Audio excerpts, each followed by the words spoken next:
డైట్‌తో సంతానలేమి సమస్య నిజంగా తగ్గుతుందా? సో, డైట్‌తో డెఫినెట్‌గా మనకి సంతానలేమి సమస్యతో బాధపడే వారికి ఇంప్రూవ్‌మెంట్ కనిపిస్తుంది. సో, ఇది ఎందుకు అంటే మంచి డైట్ కనుక తీసుకున్నప్పుడు సంతానలేమి సమస్యతో అంటే ఇన్‌ఫర్టిలిటీతో బాధపడే కపుల్స్‌లో ఎగ్ క్వాలిటీ గానీ, స్పెర్మ్ క్వాలిటీ గానీ అండ్ ఓవరాల్‌గా వాళ్ళ హెల్త్ గానీ డెఫినెట్‌గా చాలా ఇంప్రూవ్‌మెంట్ కనిపిస్తుంది. అండ్ ఓన్లీ డైట్ ఇంప్రూవ్‌మెంట్ చేయడం వల్ల కూడా వారికి పిల్లలు కలిగే దాంట్లో ఈజీగా ఒక 5-10% ఎక్కువ సక్సెస్ రేట్ కలగడం జరుగుతుంది. సో, ఈ ఎటువంటి డైట్ తీసుకుంటే వాళ్ళకి ఫెర్టిలిటీ ఛాన్సెస్ అనేవి ఎక్కువగా ఉంటాయి. అంటే ఇందులో మనం చూసుకోవాల్సిందేంటంటే మెయిన్‌గా anti oxidant and nutrient rich food అనేది తీసుకోవాల్సి ఉంటుంది. సో, దీనివల్ల ఏమవుతుంది అంటే మనకి ఇందాక చెప్పుకున్నట్టు ఎగ్ అండ్ స్పెర్మ్ క్వాలిటీలో చాలా మంచిగా మనకి చేంజెస్ అనేవి కనిపిస్తాయి. సో, తీసుకోవాల్సిన ఫుడ్స్‌లో ఇంపార్టెంట్ థింగ్ ఏంటి అంటే fresh fruits.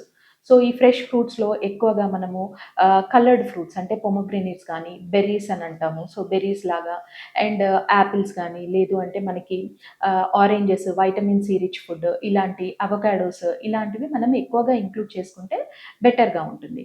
And fresh vegetables. So, fresh వెజిటబుల్స్‌లో ఏంటి అంటే మనకి క్యారెట్స్ కానీ, గ్రీన్ లీఫీ వెజిటబుల్స్ ఎక్కువగా తీసుకోవడము. లేదు అంటే మనకి బ్రొకోలీ లాంటివి, కాలీఫ్లవర్ ఇట్లాంటి వెజిటబుల్స్ కూడా ఎక్కువగా డైట్‌లో ఇంక్లూడ్ చేసుకోవడం మంచిది. అండ్ నెక్స్ట్ థింగ్ ఏంటంటే డ్రై ఫ్రూట్స్. సో, ఈ డ్రై ఫ్రూట్స్ లైక్ మనకి వాల్‌నట్స్ కానీ, ఆల్మండ్స్ కానీ, బ్రెజిల్ నట్స్ ఇలాంటివి ఇంక్లూడ్ చేసుకోవడం వల్ల మైక్రో న్యూట్రియంట్స్ అని అంటాం. లైక్ జింక్ గానీ, సెలీనియం గానీ, ఇటువంటి క్రోమియం ఇటువంటి మైక్రో న్యూట్రియంట్స్ ఏవైతే ఉంటాయో ఆ బాడీలో రిప్లెనిష్ అవ్వడం వల్ల మనకి గ్యామెట్స్ యొక్క హెల్త్ అనేది ఎక్కువగా ఇంప్రూవ్ అవ్వడం జరుగుతుంది.